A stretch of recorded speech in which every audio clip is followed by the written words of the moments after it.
Welcome, Christy. Thank you so much for coming on Moms Don't Have Time to Read Books. Thank you for having me. I'm so excited. I am so excited to finally be talking to you because I got this book in the middle or towards the end of the summer, I guess, and I opened it up, and I know you shouldn't judge a book by its cover or anything, but whoops, just realized my microphone was all the way over there. I opened this book up this summer, and these are my favorite colors, and this is my favorite design, and this wins my favorite cover ever award, just in case you were wondering. Well, thank you. I feel super lucky. That was one of the first designs, and I thought this has exceeded all expectations. So I love that blue. Amazing. Yeah, my favorite color. So could you please, I know your subtitle is How One Therapist and a Circle of Strangers Saved My Life, but could you explain a little more in depth to listeners what group is about? Sure. So the book opens, and I had just completed my first year of law school, and I'd gone to the bursar's office, and I got a little index card that told me my class rank was first, and I didn't feel any joy. I felt really, really depressed, and I started having suicidal thoughts because my life looked really great on paper, and obviously my professional future was going to be fine, if better than fine, but inside I just was so lonely, and I didn't even have that word yet. I had to go to therapy to learn that word, but I was isolated. I had no close friends. I'd watch people from college go on girls trips, and I'd be like, how do they do that? And people would reach out to me, and I didn't know how to reach back. And so I thought, well, this is great. I'm just going to die alone. So a friend recommended her therapist, and I was on a student budget, so I was like, I can't do therapy. And she was like, well, it's group, and so it's cheap. So I was like, okay. And I could see something different in her eyes. And so the memoir is the story of how I went to group, and my life was cracked open by the people I met there, and the therapist who sort of is the ringleader of all of it. Wow. I loved your descriptions of, well, not only the other people in the group, but Dr. Rosen, and how you had met him. So you have been in 12-step programs for eating disorders for quite some time. And in one of your meetings, you had actually had him come, but he was Jonathan R. in the group. What did that feel like? Well, it was terrifying because when he opened the door, I was like, is that the same guy? And then because between the time I'd made the appointment and then sat in the waiting room, and then he opened the door, I decided this is it. This is the one thing that will save my life. And I had my heart set on it. And then he opened the door, and I'm like, ooh, I know him from 12-step world. And I thought that would be an automatic disqualification. So I'm like, well, I won't tell him. And I was like, why would he recognize me? There's tons of women and people in these meetings, and he didn't recognize me after the first session. But then I started to feel like, well, someday it might trigger him, and then he'd have to kick me out, and that would be so embarrassing. So it became like one of the first tests of, can I tell the truth? Can I risk rejection by saying what I know, which is, I know you from meetings. It seems like you're not supposed to know that about your therapist. I know this goes back to Lori Gottlieb's book. Do you know that? Yeah. How she talked in the beginning of that book as a therapist of running into a patient at the Starbucks and having, she was a mess, and that forever altered her relationship with her patient. And now we go to your book where it's sort of similar, where you have this view into your therapist that most people do not have. Yeah, and should not perhaps have. I don't know. Yeah, I don't know I only know what it transpired for me, but the idea of the blank slate is not quite as blank in my case as it is, suppose, traditionally. I could so relate to the times in your book where in therapy you were asked to do or say something and you were just so uncomfortable that I could feel you cringing off these pages. You were like, no, I'm not doing that. And they were like, I actually can't even say it on this podcast, what they were suggesting that you do, but you were like, Yeah. I could never, because part of the work was opening you up to love and men. Totally. And not just totally bad for you guys. Yes, yeah. I had a bad part of what drove me in was I was bereft of all relationships, but it was particularly salient in my relationships with men. I tended to fall for guys who were alcoholic or had very serious depression and didn't have the ability to be in a relationship And side note, I didn't either, but I could just focus on them and say, why don't you love me? I bought you pineapple, you know? the reliable pineapple love trick that we all rely on so much, you know. It's standard. It's very standard. Very standard. My question about group therapy, by the way, because I've never actually been in group therapy, but have been in regular therapy. Do you ever get a diagnosis? Like, does any, I mean, I know you had 3 sessions at the beginning, but does everybody get like a pull aside, let's go in the corner, P.S. you have OCD or something like that? That is such a great question. And I think so. How I've seen this play out for me and my groups is people have brought in insurance forms, and you have to put in a code in order to get reimbursed. And so everything that is negotiated happens in group. So I saw many people come in and say, I need your signature, Dr. Rosen, on my insurance forms, but they want a code. And they say to him, like, what do I have? Like, what am I? And we would have long discussions like um, anxiety and depression is a certain code or whatever. And I remember I always paid out of pocket because this is terrible. This is like not a part of the book, but I'm very, very afraid of forms. And so I just felt like it was easier. I just always knew I'd have to earn enough money to go to group because I'm so afraid of forms. Anyway, so I remember one time I said, this was probably year 2, and I said, what do I have? Do I have PTSD? Do I have anxiety or depression? And Dr. Rosen said, well, why do you want to know? And I was like, well, what's wrong with me? What's my thing? What's my label, right? I knew I had an eating disorder, but that was before I even got there. And he really discouraged me. I didn't press it super hard because as soon as he said, why do you want to know? I realized my motives weren't good for me. I wanted to know so then I could be in that box and then I could like go off and do a checklist in a magazine. And I have not pressed it and I've not asked for my notes, but I can imagine a scenario where if somebody had a reason, if somebody needed to know or wanted to know, it would be discussed in group and they could get that information. But it's hard to get information in group without a full discussion, which is something you have to weigh if you really want to go there. Wow. Well, I was just could not believe all the stuff that came out in your group and even your unexpected moments with individual members of the group and how those just you were like, wow, I'm not alone anymore. Like Marty and it was just so sweet and like heartwarming in a way. I don't know. Which is Yeah. not I mean, not that that's probably mischaracterizing this book, which is very emotional and but it's so funny too. And I don't know. Well, it's funny, like sessions themselves can be very brutal. And that would be my lived experience, like someone confronting me on things I don't want to talk about or that are painful or I start to talk about it and then I'm misunderstood. That experience is so painful. And that's some of the work of intimacy that I had just never done. I was really immature in that way. And that's why I was so alone. But when I look back and some of the quieter moments with individual group members in group and outside, they were so filled with like love and care.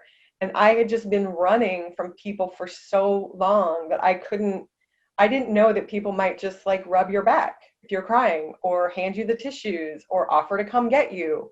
I had kept myself so isolated that those acts of kindness couldn't even penetrate my defenses essentially. When I met my current husband, by the way, and we were like walking down to the tennis court, and I was upset about something that had happened with my daughter that day. I didn't know him that well, and I wasn't looking for a relationship, but he put his hand on my back and was like, "Are you okay?" And I married him. Yes, reader, I married him. Yes, reader, I married him. So I get the power of those little connections when you feel like you haven't had them in so long and you so need them. And I don't know. He's probably like, what am I even doing here? This is all a big mistake. Anyway. But the part of your book during the accident on the beach in Hawaii was, first of all, so well written and just like edge of my seat type of reading, which is always wonderful as a reader. But I'm so sorry for what happened. Are you able to share now, or do you want to like keep it quiet or whatever? Yeah, I think probably sharing is probably helpful.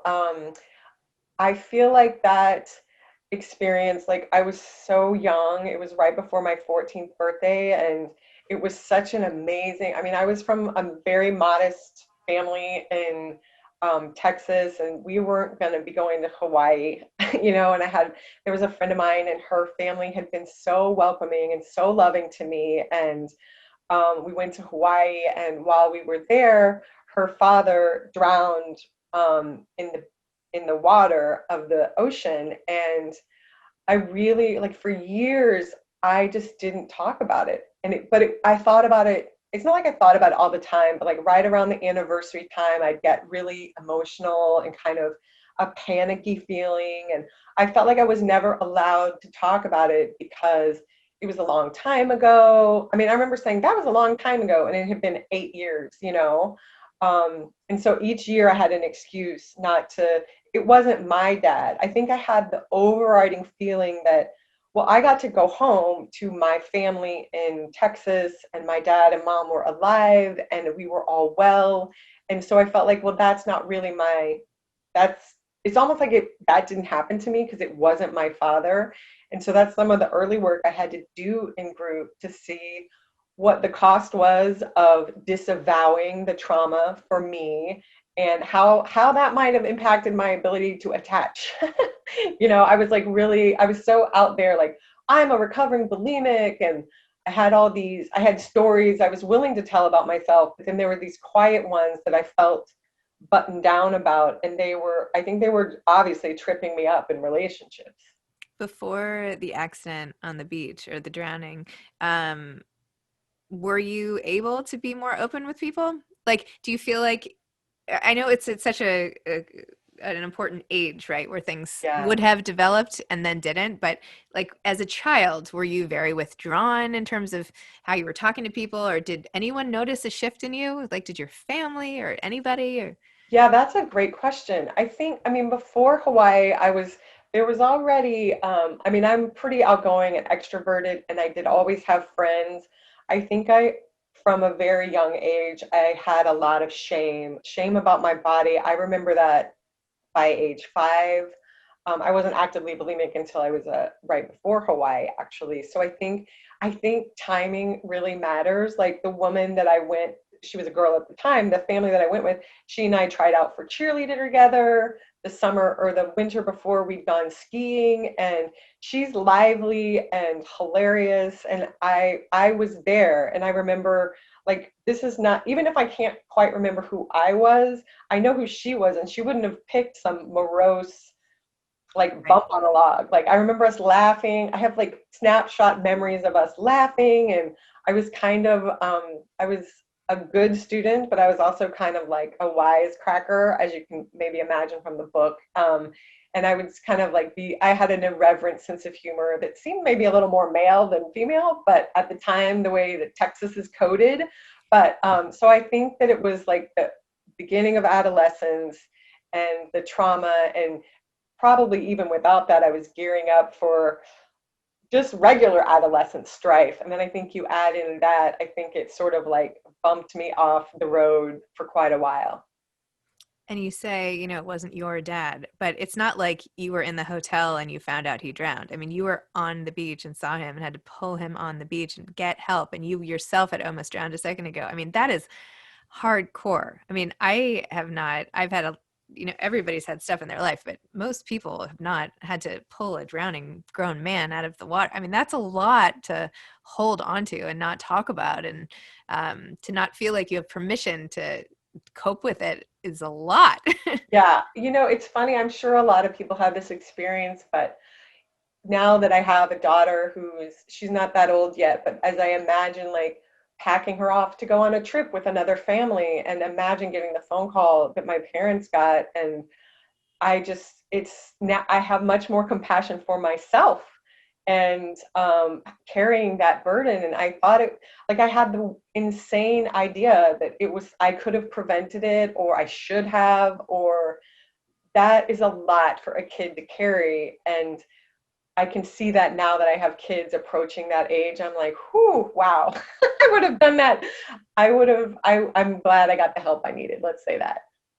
By the way, do people still go on vacations with other families? Because my kids I don't like nobody I know kind of does that anymore. Maybe families go together, but like the idea of like sending my kid off on someone else's vacation. Do you know what I mean? It's just like it Yeah. used to happen all the time. I brought kids all the time. I went on other, I mean, it's like, Yeah, that's a really funny question. Like, I don't know of any, the only instances where I know that, like in our community, is there, we know some kids who were only children, and so they may double up for obvious reasons, but you know, it's not nearly as prevalent as it was when I was growing up in the 80s, you know. yeah, me too. It was That's a like, funny question. who's coming on vacation with us? Each of you take a friend, you know? Yeah, yeah, the bring a friend thing. It's like I would take friends to the exotic location of Forreston, Texas, where my grandparents had a farm, and it was like super fun, and I would take all kinds of friends there. And like now, I just like it's funny. That's a interesting marker of change in generations. Yeah, I don't know. I mean,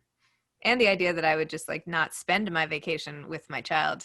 Do you know what I mean? Like Yeah, I like am fighting my ex-husband about like how many days of the vacation can we each have? And to be like, yeah, well, I don't know, let's just send her with like the Joneses over there. I don't know. I know. It's so Funny. funny. Not that there's anything bad in it. I just it used to happen all the time, but Yes. oh well. So tell me about the act of writing this book. So you sort of alternate between being private and not private, right? Like some of these things you held close to home, some you feel okay with, but now you've like let it all out. Yeah. Yeah. You know, it's I when I started the book, like I did a first draft. I started the book on November the 9th of 2015. And I remember the date because I just did some research about it. I was like, how long have I been living with this book? And at first I was, you know, the first drafts are terrible, right? And it was just like anecdote, like, then my therapist said this, and then I dated this guy, and it didn't have any like arc or some of the heart and no specificity. Like there was no scene of me binging on apples. I was very light about the Hawaii situation. So it was pretty superficial, and I got feedback that it was superficial and I needed to dig deeper, and I didn't know how. I didn't know how to revise a novel. I mean, it's not a novel. I didn't know how to revise a whole book length. And I ended up in a situation where the writer Lydia Yuknovich, she does a class called Body of the Book, and you can workshop in a small group the first 130 pages of your work. And I thought, oh, I'll do that, and then they can tell me what's missing or what am I doing. And it was incredibly transformative because they were able to, both Lydia and my workshop mates who were incredible, they would circle something. Like I said, oh, I vaguely made a comment like, oh, I binge on apples at night. And then I moved on very quickly. And everybody circled it like in red pen, like, show us. And I was like, show you? Like every apple? It felt to me like that would be tedious. And once I went in there, all the places where they said, give us a scene, I started building scenes. And I think that's where a new energy sort of came to life. Instead of just being, I mean, telling, I was showing what I was like, what happened, and what I'm like now because of this process. Wow. So in terms of like the law career and where you are today, now of course you're an author, which is amazing. Yeah. What is like your daily life like? Tell me about like your daughter. No, I mean it. Like, because now I feel so invested in you with the book. Yeah.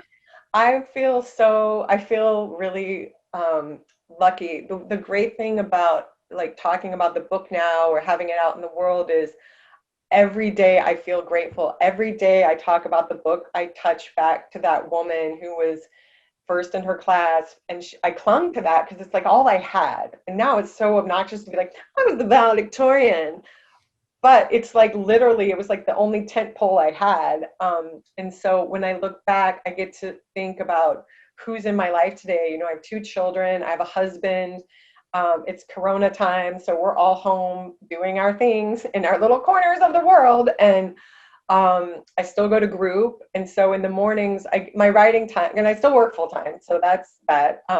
So I really am really committed. I get up really early in the fives, and I do writing. I also do meditation just because I don't know how to survive things that are happening in the wider world without a little bit of meditation. Do the writing until the people wake up. around me. I get them going. I do my day job. During lunch, I do more writing. That's when I would meet with a writing group. And then twice a week, I Zoom into my therapy group. And, as you can, if what readers will see is like the members of my group and I are very close. And so I'll go on a walk with someone from group, or we'll meet for a socially distant coffee. And so it's a really full experience. And the other day I was complaining to one of the characters in the book, Max. I was like, this is like a super obnoxious thing. I'm so busy. I have so much going on. And first thing he said was, everyone does, so get over yourself. And also he'll say to me, whenever I complain, he'll say, this is the life you wanted, remember? And I'm like, oh yeah, like driving my son to the baseball field, or getting my daughter to her outdoor dance class. It's like, this is exactly what I wanted in my minivan, and my family, and all these people, and phone calls to return to people who love me and who want to fill me in. Like, that is exactly what I wanted. And it's like, anybody who has a full life, it's kind of like, what plate am I going to drop today? But it's a privilege to have plates. It's a privilege to have plates. I love it. It's so true. In terms of advice to other people who might want to write a memoir, what would you say? I would say read the memoirs you love, read them again. Recently, this is like super advice I'm taking myself right now, which is I've reread some memoirs that I really love, particularly Claire Dederer's Love and Trouble, and Yep. Kies Lehman's Heavy. Every year I read Lydia Yuknovich's Chronology of Water, because I love those books and they're artists, and I want to get inside of what they're doing. And I think that the idea that like the only part of writing a book is sitting down and writing has not been my experience. So I would say reading widely.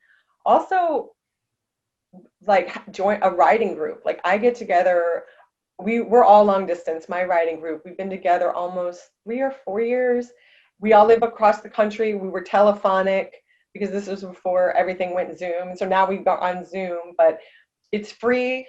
I mean, you have to make the time for it, but I learned so much from the women and the way that they push themselves. And some of them are novelists, some of them are essayists, some of them are memoirists, and having the community is invaluable. Learning from them, getting that every 2 week feedback on my writing. I still get like, we're going to talk about one of my pieces this afternoon. I still get nervous, like, even though it's a first draft and it doesn't need to be great, but just the exercise of putting myself out there, I think that's really invaluable. And for years, I wanted a writing group and I didn't know how to get one. And what worked for me was I took a couple classes, and then I would ask people in the classes, like, it doesn't have to be giant, it could be one other person. I just think having company and feedback is really invaluable. I don't know how people do it without it. That's great advice. And so what are you working on now? What's your piece for today? Today's piece? Well, I was trying to write a piece about one of the things that I'm interested in is what's happening to my body right now. Because it feels like, well, there's middle age, of course, there's anxiety, there's, upcoming elections and book publications. And I've been having this totally random trapezius pain. And I didn't even know what the trapezius was till I got the pain. And so I'm writing about what the different, the sensation and what the trapezius means, like in some, like in woo-woo Eastern medicine, the trapezius is the heart of the back or whatever. So I'm just exploring what that pain means. And I think when it started was when I went to record the audiobook. I was sitting there and I was reading a scene. It was painful when it happened, painful when I wrote it. It was like one of these groups that was very intense. And I'm alone in the booth, and there's this old engineer, and I'm talking about my sort of problematic sex life. I'm like sweating. I'm alone with this man. I'm reading it into the world, and my shoulder or my trapezius just like instantly crimped. And like, I've had enough therapy to know that those are all related. And I think I'm interested in thinking about what part of me is still afraid to have my story out there, my truth, my experiences, to get bigger in the world. And I think my body is registering my anxiety, and it's right now showing up in my trapezius. So we'll see what they think about, if they got any of that in the 2,000 words I gave them. But I I'm think trying to that's do so something. interesting. We'll see. I love it. Yeah, I feel like new aches and pains come every day, and I'm like, really? I'm only in my 40s. Like, I thought this was like a 60s, 70s situation, you know? Totally. It's so humbling. So humbling. Yeah, I will. Well, thank you. Thanks, Christie. I loved this book. I'm so excited you came on the show. I can't wait to see it come out into the world. I'm just so rooting for you in your corner and all that. Thank you so much. Thanks for all you do for writers and readers and listeners. It's incredible. It's such a bright light. You are a bright light, and I'm so happy to be here. Oh, thank you so much. Thank you.